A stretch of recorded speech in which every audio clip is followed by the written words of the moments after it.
No primeiro século da Era Comum, depois de Cristo, os fariseus, ou separados, em hebraico, eram uma das principais facções judaicas que coexistiam na Judéia.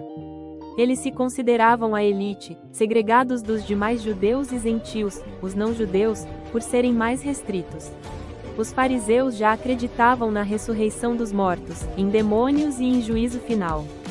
Também não dependiam do Templo de Jerusalém para pregar, fundavam as próprias sinagogas, templos que deram origem ao judaísmo rabínico de hoje.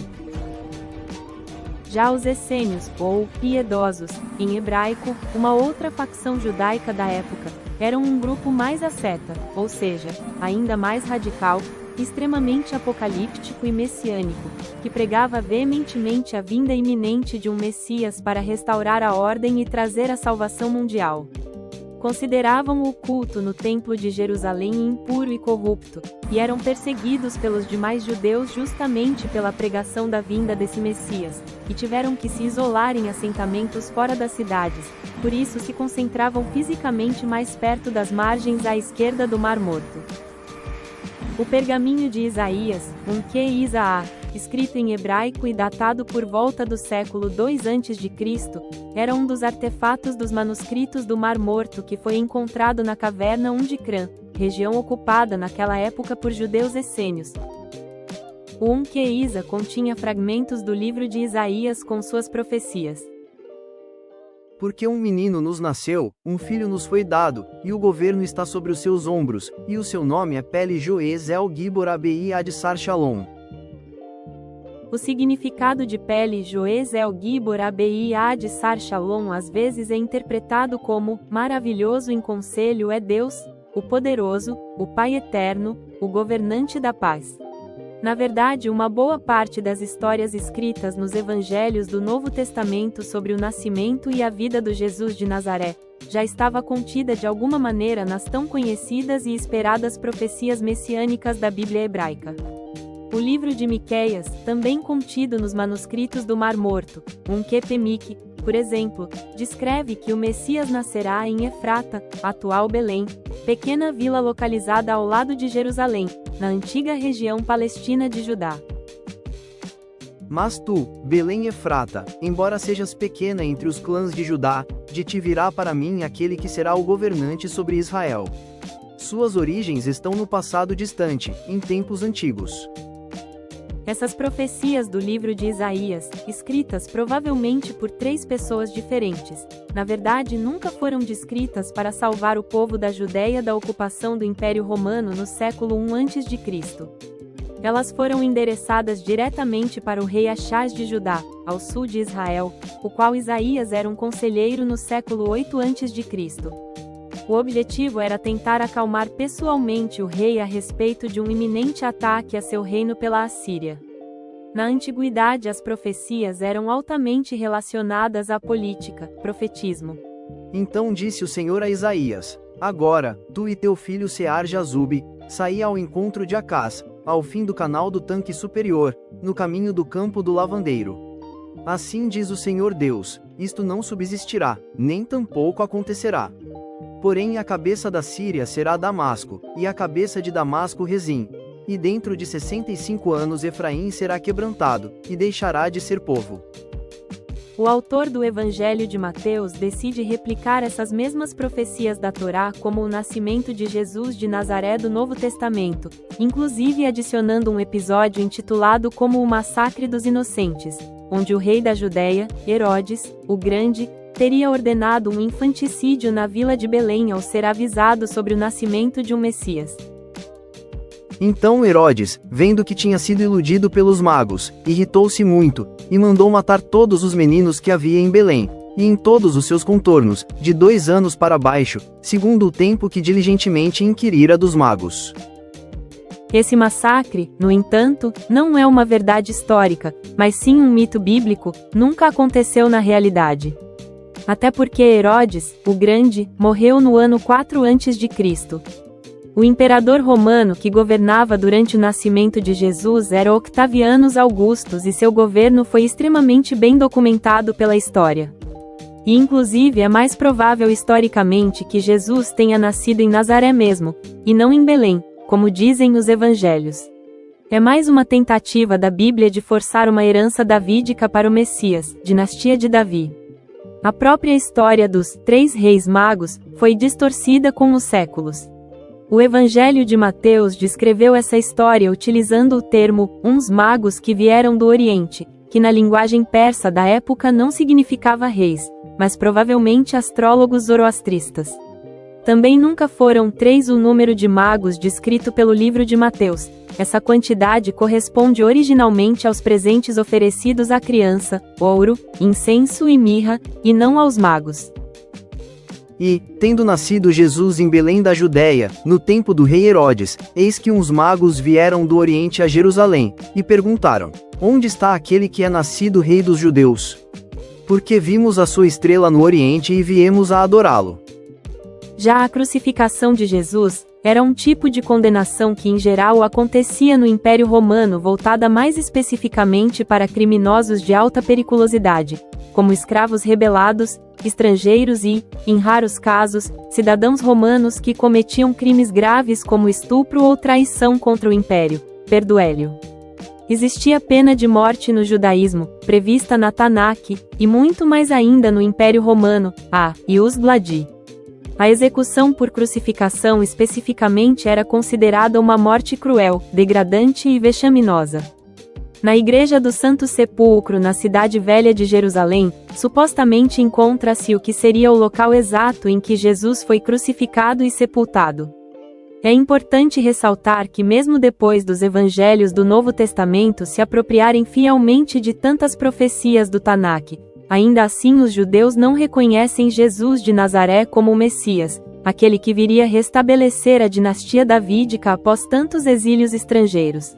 Jesus na verdade não cumpriu a mais importante das profecias messiânicas da Bíblia hebraica, que era libertar o povo judeu e trazer a paz para o mundo, por isso os judeus não o consideram como o Messias de Israel. A literalidade é crucial ao cristianismo. Para os cristãos é essencial que a crucificação e a ressurreição de Jesus seja literal, para justificar a existência da própria religião em si, a parte do judaísmo. Uma nova ideologia precisava ser criada naquela época. O judaísmo corrente estava absurdamente empobrecido e altamente restrito a um templo e a um número relativamente pequeno de indivíduos.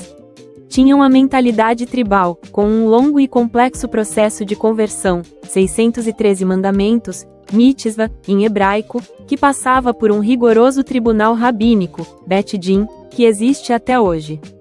Elitistas, os judeus não faziam questão de novos fiéis, e não pretendiam mudar isso, semitismo. E ainda por cima sofriam perseguições, tanto externas quanto dentro das próprias facções judaicas. Ser judeu se tornava cada vez mais perigoso, origens do antissemitismo moderno.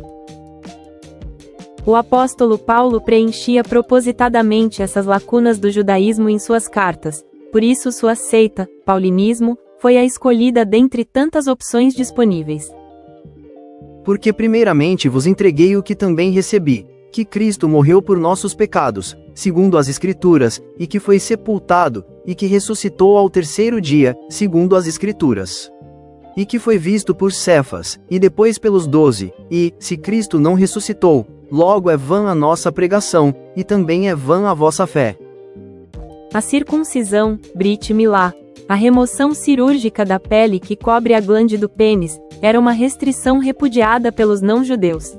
Os gentios queriam adotar as práticas judaicas, como observar o sábado, evitar a carne de porco, frequentar sinagogas, etc., mas não era fácil para os homens aceitar essa mutilação como condição para se converter ao judaísmo. Para a mulher, a misoginia sempre presente nas religiões abraâmicas prevalece. A biologia natural feminina é repudiada até nos rituais de conversão.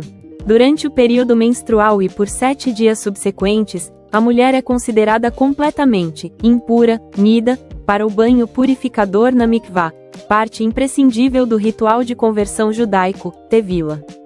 Paulo resolve esses problemas de conversão, trocando o complexo e repudiante ritual de circuncisão, e o misógino ritual do banho judaico, tevila, por um simples e rápido ritual de batismo. O batismo já era comum entre os judeus apocalípticos, para a purificação dos pecados e preparação para a iminente chegada do Messias. Mas não substituía o tevila, para se ter acesso ao Templo de Jerusalém. Paulo também já descartava o Templo de Jerusalém como obrigatório para exercer o judaísmo. Pregava que o corpo do fiel deve ser seu próprio templo, sem nenhuma necessidade de um edifício físico para adorar a Deus. Segundo a graça de Deus que me foi dada, pus eu, como sábio arquiteto, o fundamento, e outro edifica sobre ele. Mas veja cada um como edifica sobre ele e, se alguém sobre este fundamento formar um edifício de ouro, prata, pedras preciosas, madeira, feno, palha, não sabeis vós que sois o templo de Deus e que o Espírito de Deus habita em vós?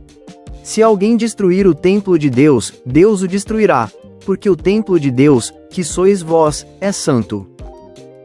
Os judeus, incluindo Paulo, já sabiam dos problemas causados com a tomada de Jerusalém pelos babilônios, mas após a derrubada do segundo templo, passa a ser imprescindível mudar a ideologia e não precisar mais de um templo para praticar a religião. As novas seitas começam inclusive a repudiar a própria capital dos judeus. Jerusalém, Jerusalém, que matas os profetas, e apedrejas os que te são enviados. Eis que a vossa casa vos é deixada deserta, porque eu vos digo que desde agora me não vereis mais, até que digais, bendito o que vem em nome do Senhor. Após a queda do segundo templo também, o imperador Vespasiano institui um imposto chamado fiscus judaico, que tenta identificar claramente quem é um indivíduo judeu e o obriga a pagar um tributo de guerra por ter causado um grande prejuízo a Roma com a revolta judaica, incluindo homens, mulheres, crianças e idosos. Muitos judeus tentam esconder sua religião para não pagar esse imposto e por isso começa uma caçada para a identificação desses sonegadores, judeus ocultos. Começaram a investigar qualquer pessoa que não cultuasse os deuses romanos, superstitiu, os supersticiosos, e que vivesse como um judeu, viver e velu iudaei. Muitas seitas judaicas ditas impuras tentavam se livrar desse imposto, causando mais segregação entre os próprios judeus da época. Da mesma forma que os novos discípulos das seitas dissidentes do judaísmo repudiavam os conservadores judeus, o contrário também acontecia. Os judeus elitistas também repudiavam essas seitas messiânicas sendo criadas a todo momento pela Judéia. Os apóstolos dessa nova seita chamada cristã, apostatai, apóstatas, em latim, se tornavam, cada vez mais, os maiores opositores do judaísmo na Judéia. Os judeus os acusavam de apostasia por terem renunciado à fé judaica. Segundo os evangelhos, Jesus se declarava como sendo o próprio Deus Javé, e isso era uma grande blasfêmia para os judeus. E Jesus também não se considerava mais um judeu, se diferenciava entre nós e eles. Outro problema era a inexistência física das tábuas de Moisés. Os judeus alegam que elas sempre estiveram dentro da Arca da Aliança, mas os cristãos começaram a afirmar que as tábuas na verdade foram quebradas pelo próprio Moisés e devolvidas a Deus pelo anjo Barnabé, porque os judeus adoravam carneiros e essa idolatria não podia ser tolerada. Para os cristãos, somente eles agora eram merecedores das leis de Moisés. Porque por causa dos seus pecados, Moisés as tábuas recebeu e as lançou de suas mãos, e a aliança foi quebrada, para que a aliança de Jesus, o bem-amado, fosse selada em nosso coração, na esperança da fé nele. Ao mesmo tempo, os judeus passaram a criar seu próprio Messias chamado Bar Kokhba, filho da estrela, concorrente com Jesus Cristo. Bar Kokhba foi o líder da terceira revolta dos judeus contra os romanos ocorrida em 132 d.C. Revolta de Bar Coquebas. O clima de instabilidade era gritante, e por isso esse pequeno e pobre grupo de provincianos judaicos chamavam cada vez mais a atenção dos romanos majoritários e donos do poder. V. Os judeus, tendo se armado outra vez e rebelado contra os romanos, não suportaram por muito tempo. O líder dessa seita era um homem chamado Bar Cochebas, que significa estrela, um homem tirânico e assassino, mas que, apoiado em seu nome, fingia ser um luminoso que descia do céu para iluminar os que sofriam. Nos tempos do Antigo Testamento, entre os séculos 13 e 1 a.C., a vasta maioria da população não sabia ler nem escrever. Essas eram habilidades de poucos especialistas no assunto: escribas, sacerdotes, sábios, profetas, etc. Todo conhecimento popular era passado de boca em boca, no comércio, nas casas, nos templos, etc. Ler ou escrever não era algo importante nem necessário para a população em geral. Os ensinamentos religiosos eram praticados nos cultos de uma forma prática e oral. A escassa escrita era feita em pedra, argila, papiro vegetal ou pergaminhos de couro, por exemplo. No judaísmo, muita coisa era praticada no templo em Jerusalém, a capital da Judéia, por volta dos séculos 10 e 6 a.C. Os judeus acreditam que esse foi o local onde Deus criou Adão e Eva. Quando Nabucodonosor II, o rei do Império Babilônico, invade o reino de Judá, destrói o Templo de Jerusalém e exila os judeus na Babilônia em 586 a.C., eles não têm mais seu templo para pregar suas crenças. É quando a documentação escrita dos ensinamentos religiosos começa a fazer sentido. Em 538 a.C., então, Ciro II, o rei do Império Persa, liberta os judeus da Babilônia, e eles voltam para a Judéia. Lá reconstroem seu templo e intensificam a documentação da Torá, ou Pentateuco, os 5 primeiros livros da Bíblia hebraica, escrita entre os séculos 13 a.C. ao V a.C. Os manuscritos religiosos produzidos naquela época eram geralmente transcrições de histórias populares contadas pelo povo de uma determinada cultura. Nesse contexto, ter um autor específico para essas histórias ou textos não fazia muito sentido. Já os gregos, esses sim davam muita importância à autoria dos textos escritos. No período helenístico, séculos 3 a 1 a.C., a época das guerras de Alexandre, o Grande, e da construção da Biblioteca de Alexandria em 295 a.C., por exemplo, todo o mundo antigo passa a ser muito influenciado pelos gregos. Designar um grande mártir para a autoria do texto sagrado da Torá passa a ser muito relevante para os judeus. É quando os judeus decidem pseudoepigrafar a Torá como sendo escrita pelo profeta Moisés, devido à sua importância e misticidade dentro do judaísmo. Vários versículos do Pentateuco explicitam esse anacronismo. Por exemplo, Moisés não poderia, teoricamente, ser o autor de trechos que relatam sua própria morte ou eventos posteriores à sua morte. Sabe-se inclusive que o verdadeiro autor de Gênesis viveu séculos após a morte de Moisés, pois relata a existência de um reino edomita consolidado entre os séculos 8 e 6 a.C., antes da monarquia de Israel. Entre os séculos 3 e 2 a.C., os escribas egípcios da Biblioteca de Alexandria, a mando do faraó Ptolomeu II, começam a traduzir os textos judaicos hebraicos para o grego koiné, o grego helenístico. Deu-se o nome de Septuaginta, LXX, para essas versões gregas da Bíblia hebraica, por acharem que foram 72 escribas que realizaram essa tradução. Foi essa a versão que posteriormente os cristãos se basearam para formar sua própria religião. No ano 70 d.C., Jerusalém é invadida novamente, agora pelo Império Romano, e o segundo templo de Jerusalém é de novo destruído. É a mesma época em que os evangelhos cristãos começam a ser escritos. Os primeiros seguidores dessa nova seita apocalíptica, dissidente do judaísmo, já começavam a se organizar, mas ainda usavam sinagogas judaicas para pregar sua crença. Com a crescente perseguição dos judeus, os cristãos também começam a ver a necessidade de criar seus próprios templos e documentar sua emergente doutrina. O apóstolo Paulo, por exemplo, que vivia antes da derrubada do segundo templo, escrevia cartas para doutrinar povos distantes, onde ele não poderia estar ao mesmo tempo. Mas para os fiéis que estavam em sua presença, ele pregava oralmente. O Muro das Lamentações do atual santuário islâmico da Cúpula da Rocha foi construído no local em que o segundo templo foi destruído. Foi a única parte que sobrou intacta do antigo templo de Jerusalém. Os textos cristãos primitivos eram elaborados de forma dissociada, cada um com seus objetivos particulares. Ainda não existia a ideia de unidade, legitimidade ou canonicidade. O primeiro artefato, que se tem hoje, de unificação dos textos e evangelhos bíblicos é o Cânon Muratori, do ano 170 d.C., que é um fragmento de uma lista dos livros do Novo Testamento. Neste cânone são listados 22 livros, incluindo o Evangelho de Lucas e o Evangelho de João, por exemplo, além dos Atos dos Apóstolos e de 13 epístolas associadas a Paulo.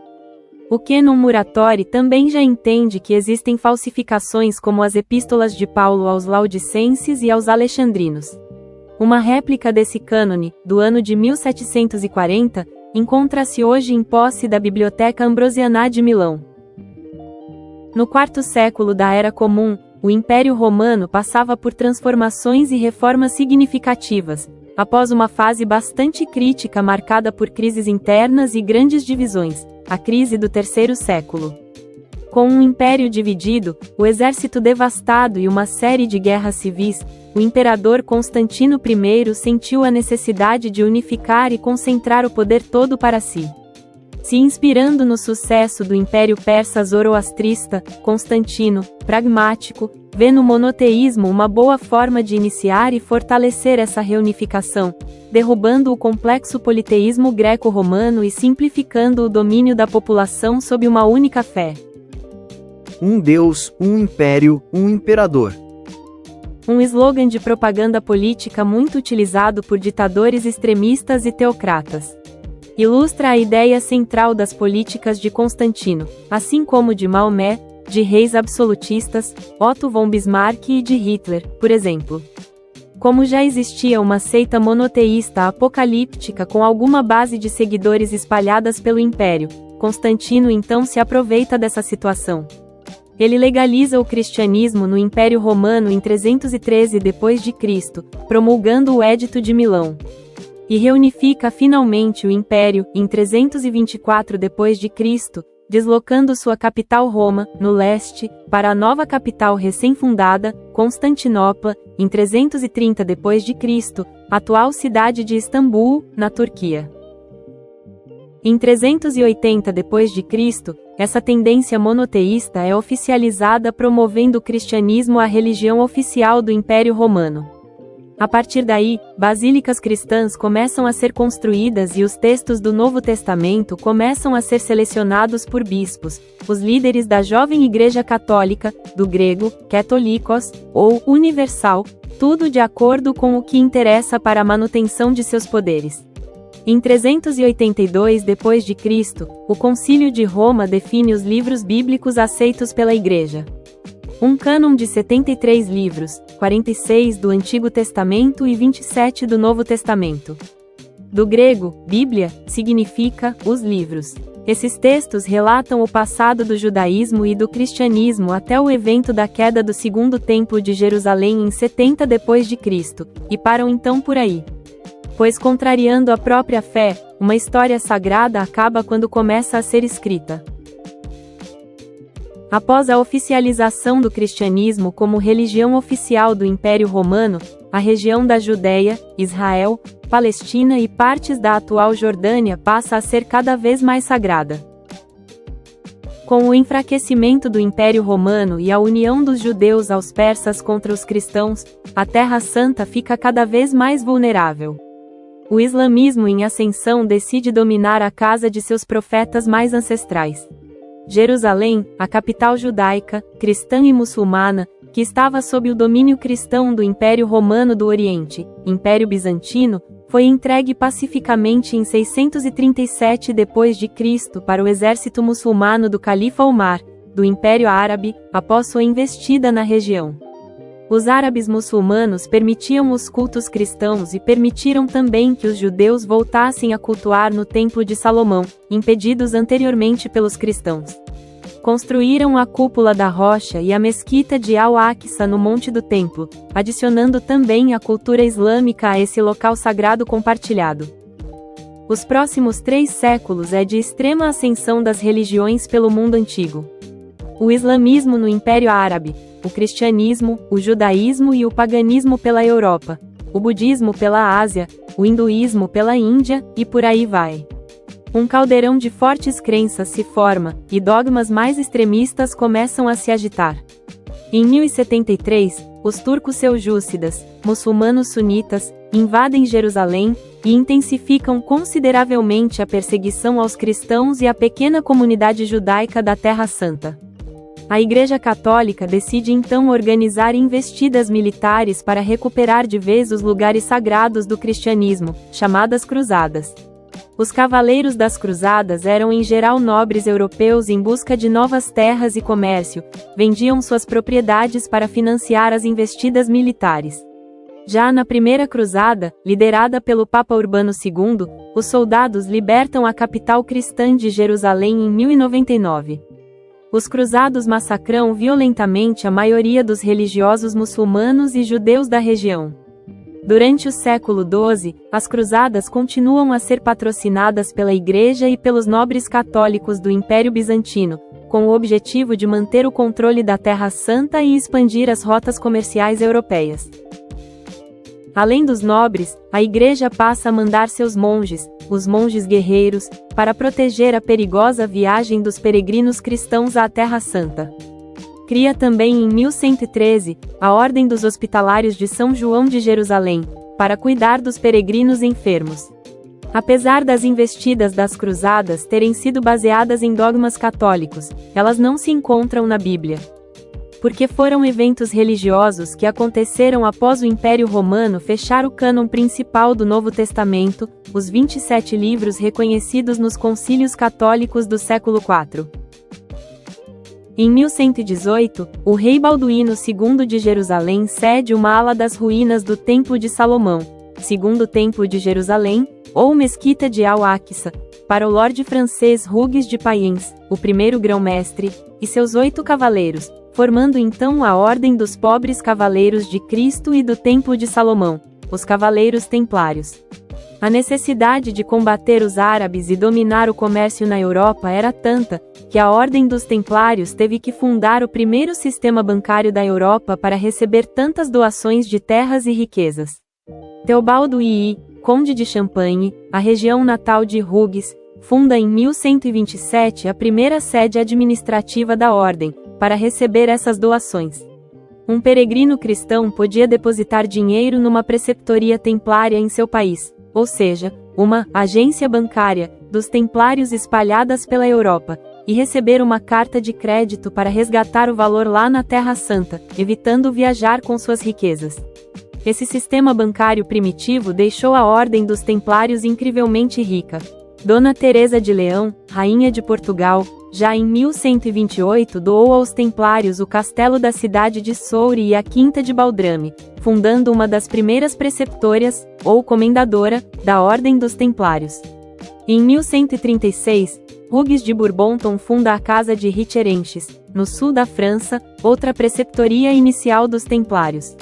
E por aí vai. Fundaram também vários castelos próprios, como o Castelo Peregrino ao norte de Israel, em 1218.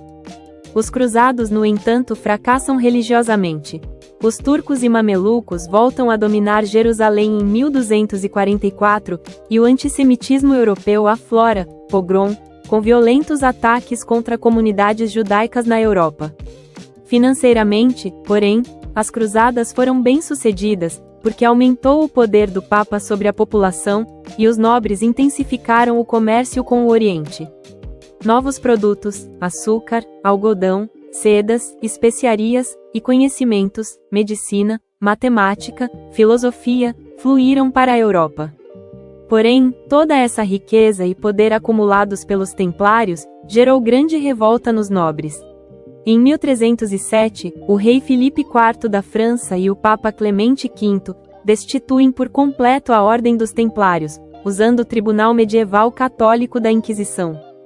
Condenam dezenas de milhares de templários à prisão e sentenciam dezenas à morte, incluindo o grão-mestre Jacques de Molay, que foi queimado vivo. A maioria das riquezas dos templários volta para os nobres em forma de taxas, passando pela Ordem dos Hospitalários, sediados por um tempo na ilha de Malta, mas com exceções fora da Itália. A Espanha, por exemplo, cria a Ordem de Montesa em 1317 para herdar esse patrimônio. E em Portugal, o patrimônio dos Templários vai para a Ordem de Cristo criada pelo rei Dom Dinis I em 1319. A Ordem de Montesa e a Ordem de Cristo herdam uma enorme riqueza, incluindo terras, castelos, vilas e rendas.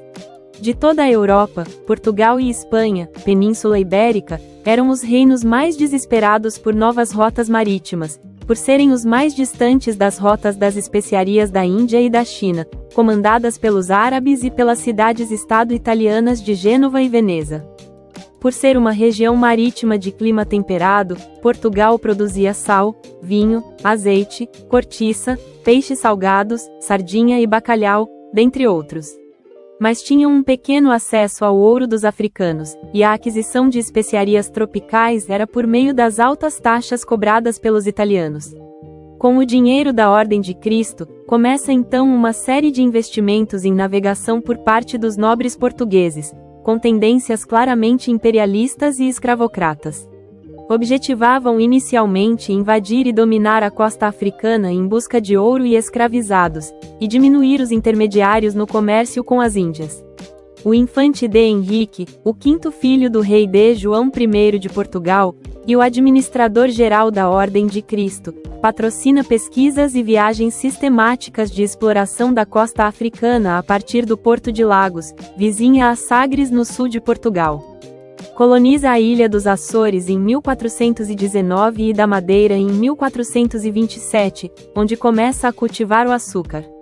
Em 1434, os portugueses cruzam o Cabo Bojador, e um novo capítulo da história se inicia.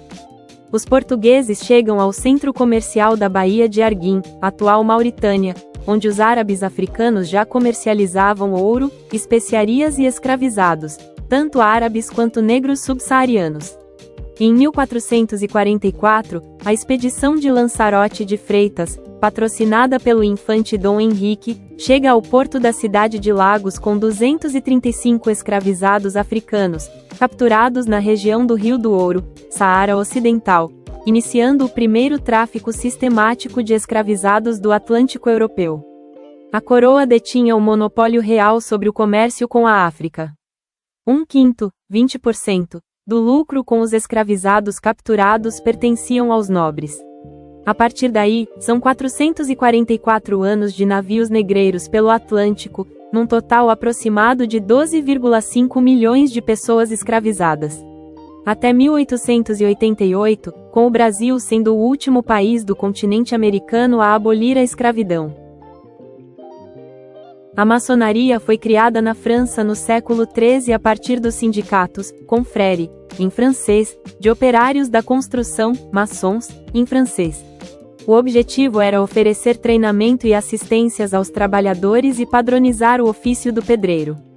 Eles costumavam usar símbolos para proteger seus conhecimentos profissionais e se reuniam em oficinas nos canteiros de obras, os loges, ou lojas, em francês.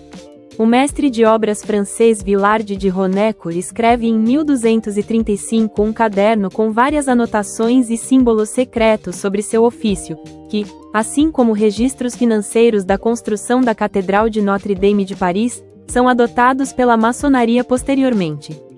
Marcas de Tancheron, construtor de pedras, em francês, foram encontradas nos tijolos de pedra das catedrais góticas francesas do século XIII, com símbolos de esquadro e compasso usados até hoje pela maçonaria.